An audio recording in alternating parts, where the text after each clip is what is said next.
விடுதலை சிறுத்தைகள் கட்சியின் வெல்லும் சனநாயகம் மாநாடு ஜனவரி 26 திருச்சியில் அனைவரும் வாரீர். அந்த டைம்ல நான் என்ன பண்ணுவேன், உடனே என் வண்டி எடுத்துட்டு நேரா பக்கத்துல எங்க காவல்துறை அலுவலகம் இருக்கு இல்லைன்னா காவல் நிலையம் இருக்குன்னு பார்த்துட்டு நேரா போய் நிறுத்தி உட்கார்ந்து ஒரு பென்சிலையும் பேப்பரையும் இல்லை பேனாவையும் எடுத்து எழுதி, இதோ சார் பின்னாடி என்ன பின்தொடர்ந்து வந்துட்டு இருக்காங்க பாருங்க இந்த 5 பேர், இவங்களுக்கு எதிராகத்தான் இந்த கம்ப்ளைண்ட், இந்தாங்க புடிங்க அப்படின்னு கொடுப்போமா. அப்போ அந்த சமயத்துல என்ன பண்ணுவோம் அப்படின்னா, உடனடியாக அழைப்பதற்கு தான் 100 இருக்கு. 100ன்றது எதுக்கு காவல்துறையில வச்சிருக்காங்க? அவசர உதவி. அப்ப அவசர உதவினா எங்க? எழுத்துப்பூர்வமான புகார் எண்ணுக்கு கொடுப்பதற்கான அவகாசம் இல்லை. நான் ஒரு மிகப்பெரிய அவசரத்துல ஆபத்துல இருக்கு, அந்த டைம்ல தான் அவசர உதவியை நாம் அழைப்போம். அவ்வாறுதான் நேசப்பிரபு அவசர உதவியை அழைச்சிருக்கிறாரு. என்ன ஏதெல்லாம் இல்ல, அவசரத்துக்கு தான் அழைச்சிருக்கான். அதுதான் அதோட புரிதல். அப்ப அவசர உதவி அப்படின்னு வரும்போது காவல்துறை அதை எப்படி கையாளணும், அவ்வாறாக கையாண்ட மாதிரி தெரியல. அதுதான் இன்னைக்கு நேசப்பிரபு மீது விழுந்திருக்கக்கூடிய 65 வெட்டுக்காயங்களுக்கு காரணம். 1 2 இல்ல. அப்போ அவர்களுடைய நோக்கம் என்னவாக இருந்திருக்குன்னா, அவரை கொலை செய்ய வேண்டும் அப்படின்றது நோக்கம்.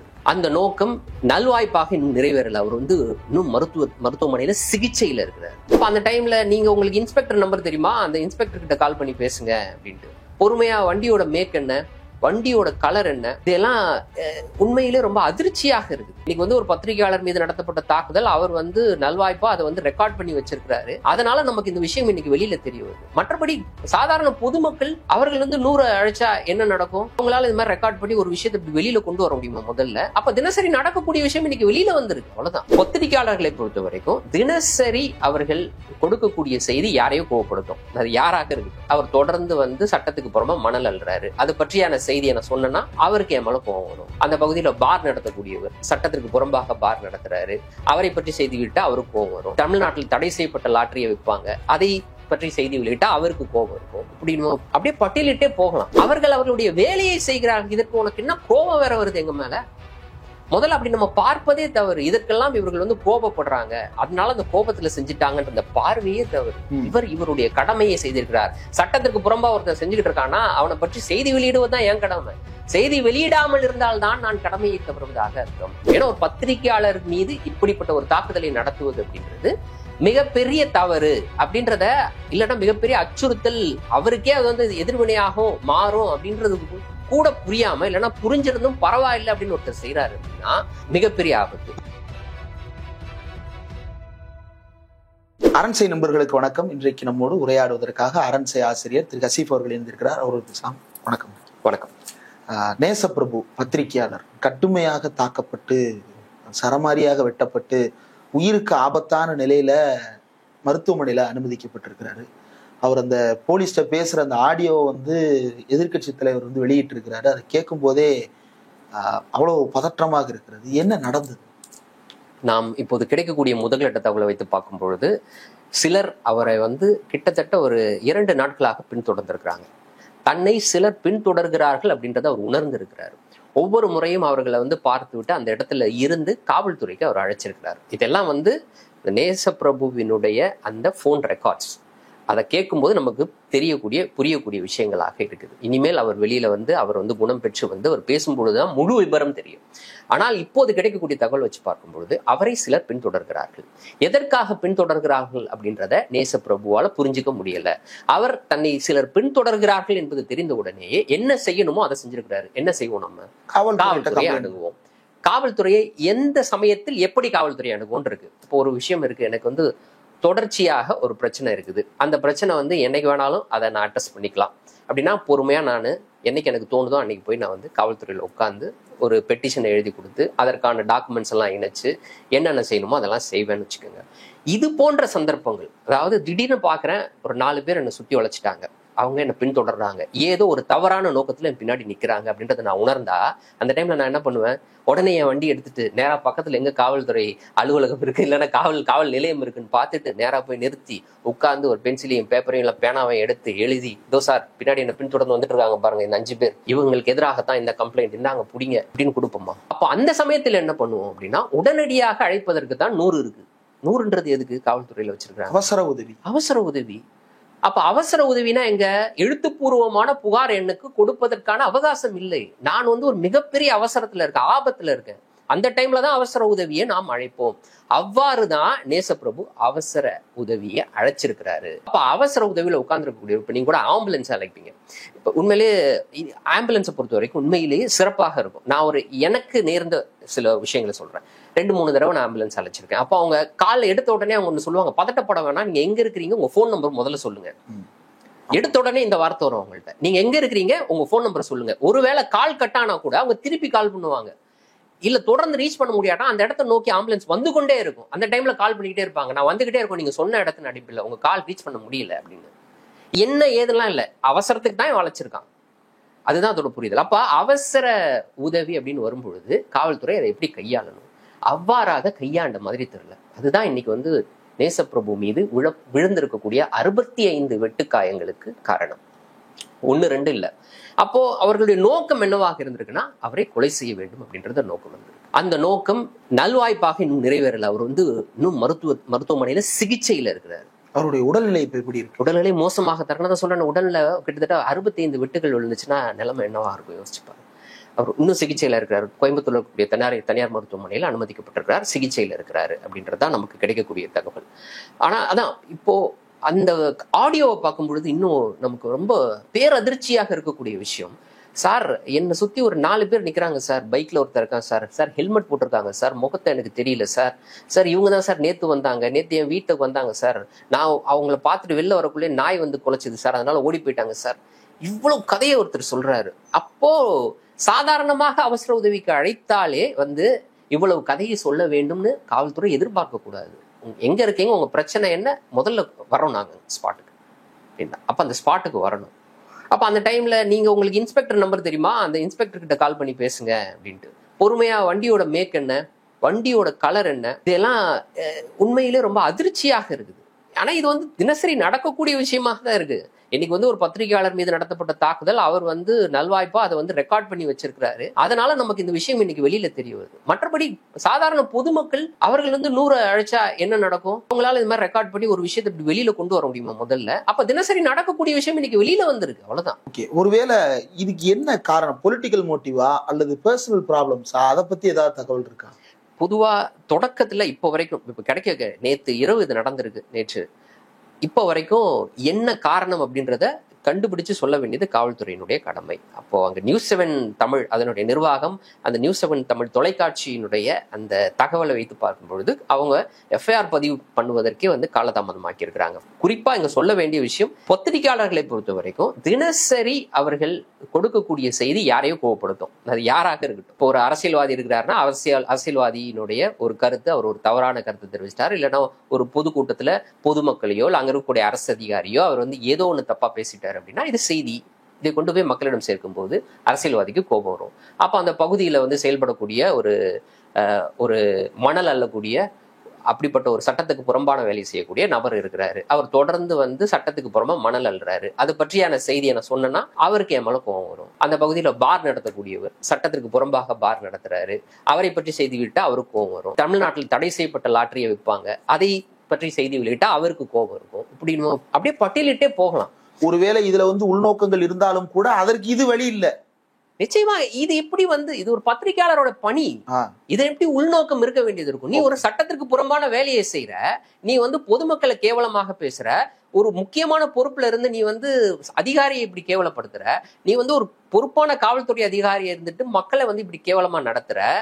இது மாதிரியான விஷயங்களை கொண்டு போய் சேர்ப்பதுதான் பத்திரிகையினுடைய வேலை. அவர்களுடைய வேலையை செய்கிறார்கள். இதற்கு உனக்கு என்ன கோபம் வேற வருது எங்க மேல? முதல்ல அப்படி நம்ம பார்ப்பதே தவறு. இதற்கெல்லாம் இவர்கள் கோபப்படுறாங்க, அதனால அந்த கோபத்துல செஞ்சுட்டாங்கன்ற அந்த பார்வையே தவறு. இவருடைய கடமையை செய்திருக்கிறார். சட்டத்திற்கு புறம்பா ஒருத்தர் செஞ்சுக்கிட்டு இருக்கானா அவனை பற்றி செய்தி வெளியிடுவதுதான் என் கடமை. செய்தி வெளியிடாமல் இருந்தால்தான் நான் கடமையை தவறுவதாக அர்த்தம். செய்தி வெளியிடாமல் இருந்தால் இது சமூகம் என்னை பார்த்து கோவப்படணும். இப்படிப்பட்ட ஒரு விஷயம் கண்மூடா நடக்குது, நீ பத்திரிகையாளனா இருக்கியே, எதை எழுத மாட்டேற, ஏன் செய்ய மாட்டேற, இந்த மாதிரியான நியாயமான கோபம் மக்களிடம் இருந்து எழும். நம்ம பார்த்திருப்போம். அப்ப அந்த வேலையை செய்ததற்காக சமூகம் என்னை பார்த்து கோபப்படாது, சமூகம் என்னை அங்கீகரிக்கும். கோபப்படுறவன் அந்த தவறை செய்யக்கூடிய நபராக இருப்போம். அதை கோபமாக நாம் முதல் அங்கீகரிக்கவே கூடாது. அவருக்கு என்ன கோபம் வருது, செய்யறதே மொள்ள மாதிரித்தனம், அதை வெளியில கொண்டு வர்றது என் பொறுப்பு, நான் செய்யறேன், இந்த சமூகத்துக்காக செய்யறேன் அந்த விஷயத்த, நீ என்ன கோவப்படுற? அப்ப என் மீது நீ தாக்குதல் நடத்துறன்றது வச்சுக்கல. அப்ப எந்த சந்தர்ப்பத்துல நீ தாக்குதல் நடத்துவ? அந்த கேள்வி இருக்கு.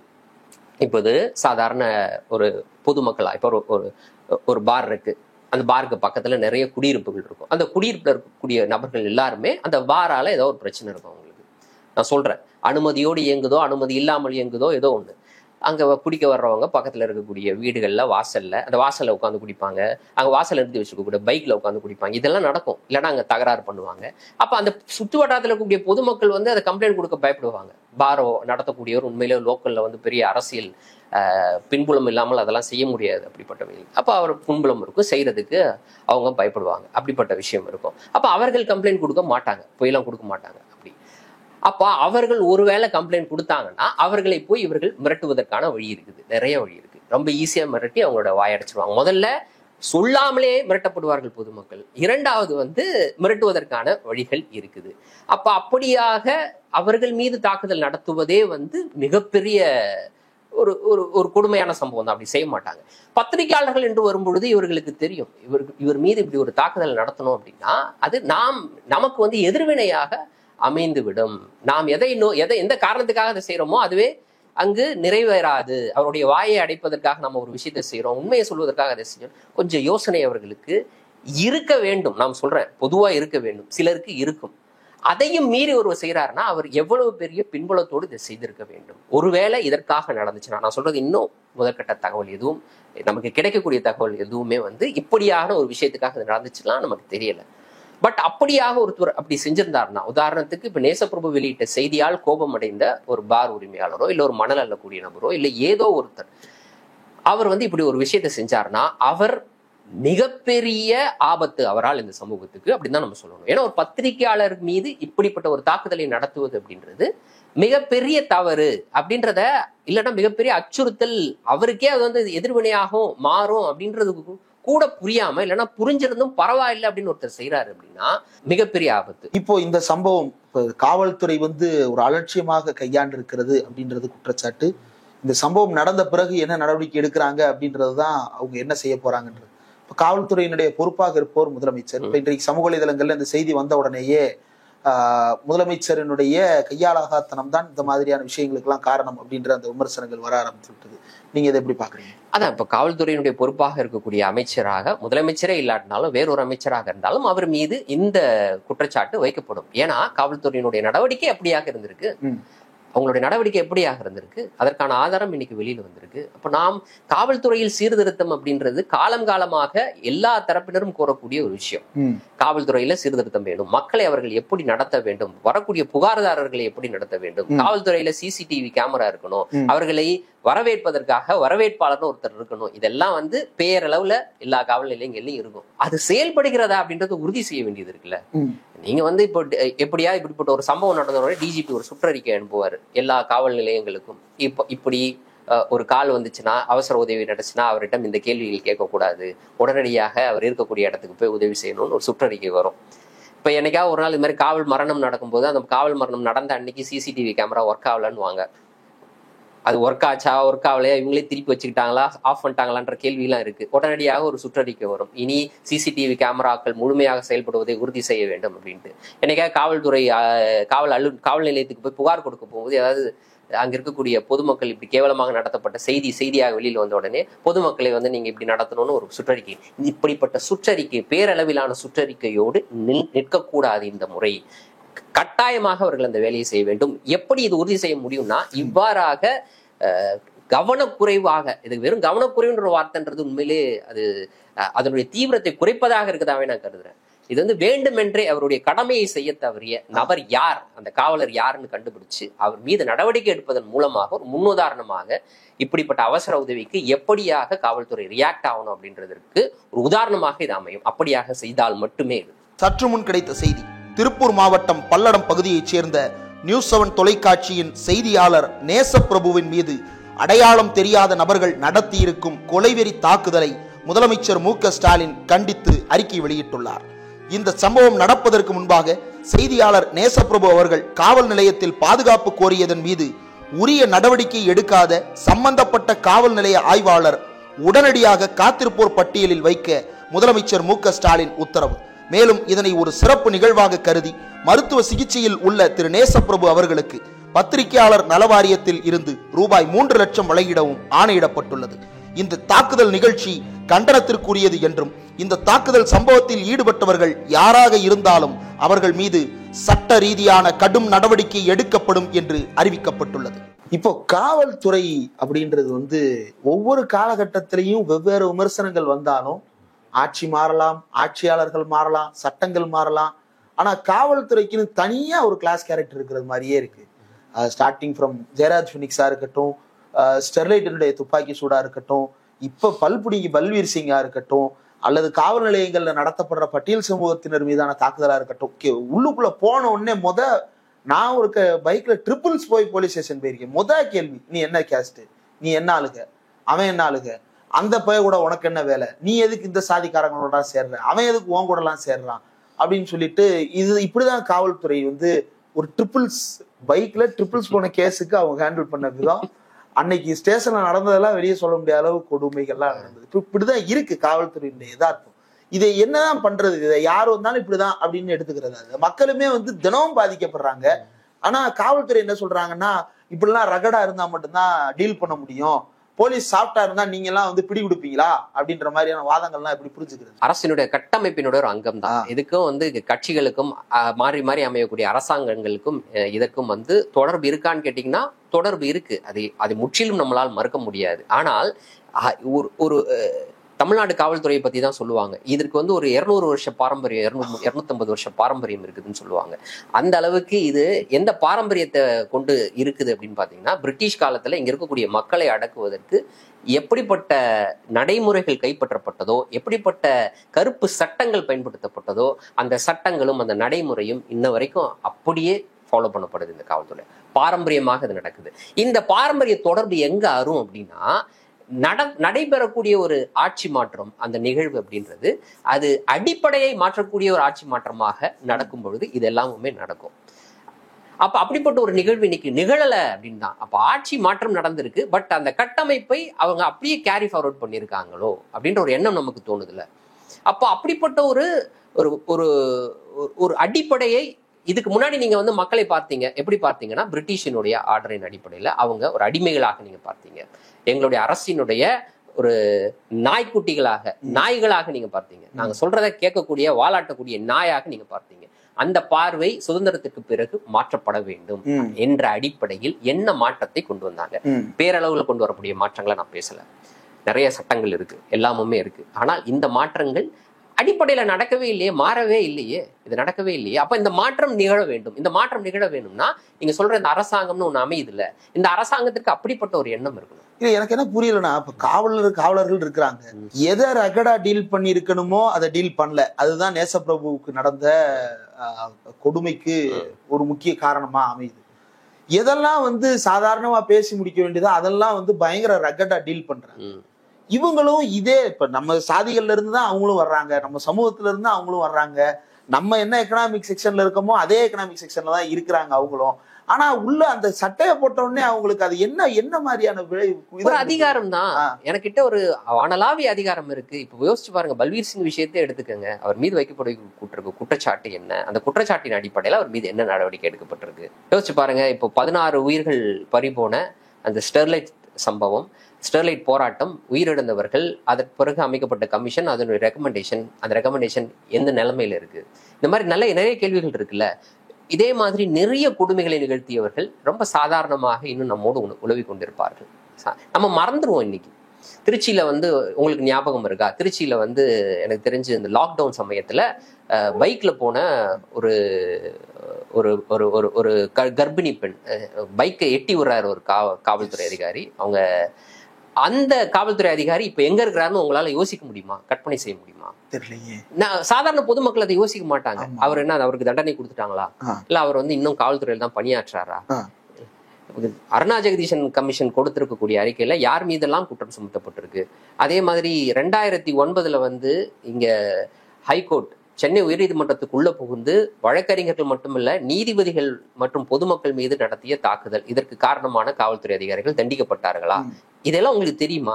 இந்த விஷயங்கள் எல்லாம் இவங்க விக்டிம் ஆஃப் த சிஸ்டமா? அதாவது இந்த துப்பாக்கி சூடு நடத்திய, தாக்குதல் நடத்திய அதிகாரிகள் விக்டிம் ஆஃப் த சிஸ்டமா or hand in gloves with the சிஸ்டமா?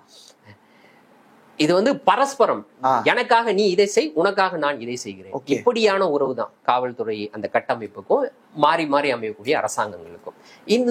இதுல வந்து ஒருவர் கை ஒரு சில சமயங்களில் இல்லைன்னா ஒரு சில அரசு அமையும் போது ஓங்கி இருக்கும், ஒரு சில அரசு அமையும் போது இல்லைன்னா ஒரு சில காலங்கள்ல இன்னொருத்தர் கை ஓங்கி இருக்கும். இந்த மாறி மாறி இருக்கிறத நம்மளால பார்க்க முடியும். இவர்கள் சொற்படி அவர்கள் கேட்பதும், அவர்கள் சொற்படி இவர்கள் கேட்பதும், பரஸ்பரம் இரண்டு பேரையும் காப்பாற்றக்கூடிய வேலைகளை செய்வதும் அப்படின்றது இது உலகத்துல இருக்கக்கூடிய எல்லா அரசு கட்டமைப்பிலையும் இருக்கக்கூடிய ஒரு மிகப்பெரிய ஃபிளா.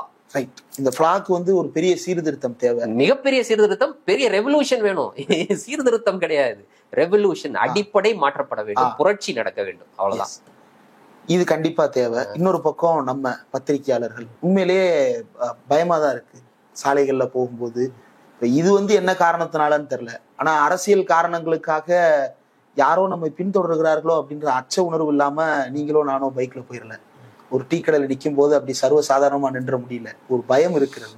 பத்திரிகையாளர்களை பாதுகாப்பதற்கு ஏதாவது தனி சிறப்பு சட்டங்கள் இருக்கிறதா? ஏன்னா அவங்க நேரடியா இந்த அரசியல் இதோட எல்லாத்துலயும் தொடர்பு விடுறாங்க. அப்போ இவங்க பாதுகாக்கிறதுக்கு அப்படின்னு தனியா சட்டங்கள் ஏதாவது இருக்கா? என்ன தேவை? ஒரு விஷயம், பத்திரிகையாளரை பொறுத்த வரைக்கும் இப்போ இதே வந்து ஒரு ஆக்டிவிஸ்ட் இருக்காரு, ஒரு ஆர்டி ஆக்டிவிஸ்ட் இருக்காரு. அவர் வந்து மணல் கொள்ளை தொடர்பாக தொடர்ந்து விவரங்களை வாங்கி அவர் வந்து அதை வெளியிடக்கூடிய, அது தொடர்பாக புகார் அளிக்கக்கூடிய, பெட்டிஷன் போடக்கூடிய நபராக இருக்காரு. அவருடைய உயிருக்கு அச்சுறுத்தல் ஏற்பட்டால் கூட ஒரு காவல்துறை பாதுகாப்பு அவருக்கு கொடுக்கப்படுது.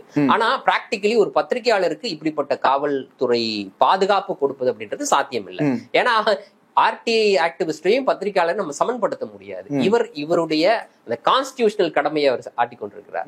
இவரை பாதுகாப்பதற்கு இங்க கான்ஸ்டிடியூஷன் இருக்கு, இவரையும் பாதுகாக்கிறது தான் கான்ஸ்டிடியூஷன் தான் இந்த வேலையை. ஆனா இவருடைய தொழில் அப்படின்றது இன்னைக்கு வந்து அவர் அங்கீகரிக்கப்பட்ட ஒரு வேலை. அந்த வேலையை அவர் தொடர்ந்து செய்யணும்.